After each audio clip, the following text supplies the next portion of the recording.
Hello all you YouTubers, this is Wallington Filming. Today I'm going to show you the difference with two Dulux Trade New Work gloss.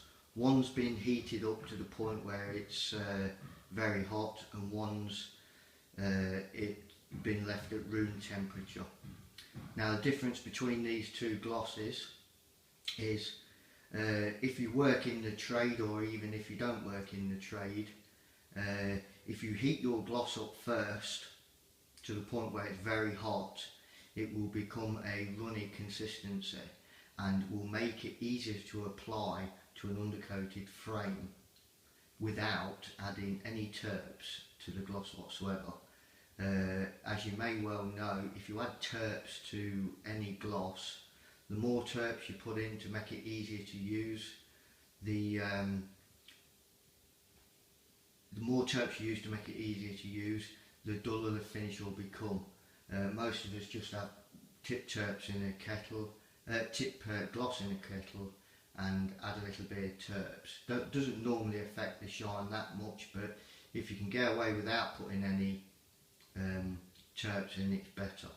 So anyway, on the left hand side I've got a tin of brand new tin of Dulux Trade New Work gloss that's been left at room temperature, and on the right I've got one that's quite hot, and if you can see at the back I've had it pushed right up against this blow heater.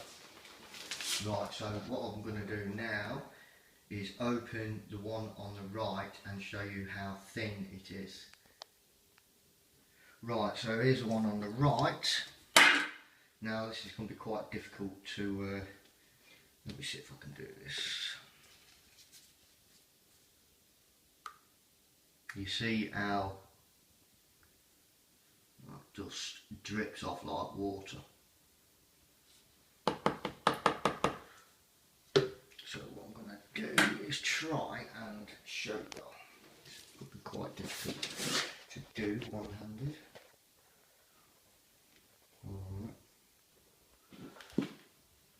Right then, so with the one on the right, this is the one that's been heated up.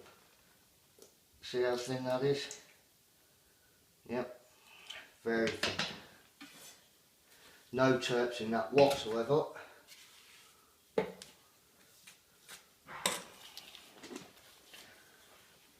So that will be like, I can just put that straight in neat out of the tin. And here's the one that's been left at room temperature.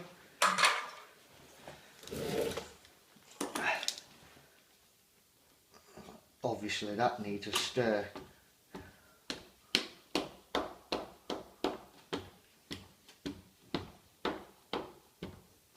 I mean, if you can see, it's quite going down quite a lot slower.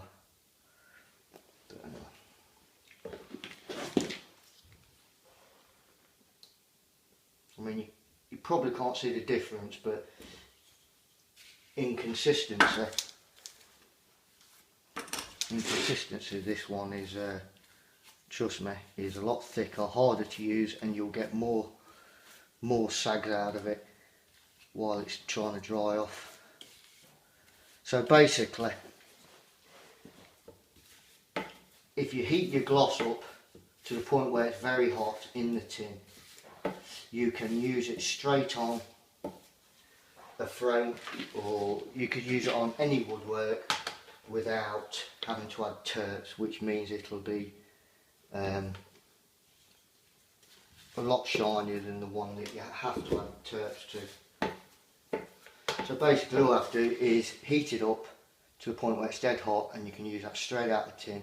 You might need to keep your tin next to the heater if you're doing quite a lot of work, as if you're in a new build, you'll be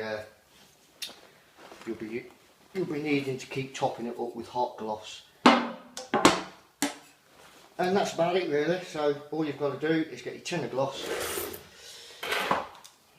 You don't even have to open it, you can loosen the lid if you want. Put it right in front of the heater to the point where it's red hot, the gloss is red hot. Start using your gloss, you don't need to add any turps. And whilst you're using it out of the kettle, just put it back next to the heater. It's a lot better than the alternative, which is taking it out of a tin that's been left at room temperature and adding turps. So that's all you got to do, whack it near the heater, job done. Thanks for watching. On any more hints and tips, trade secrets, etc., don't forget to subscribe to my channel, and thanks for watching.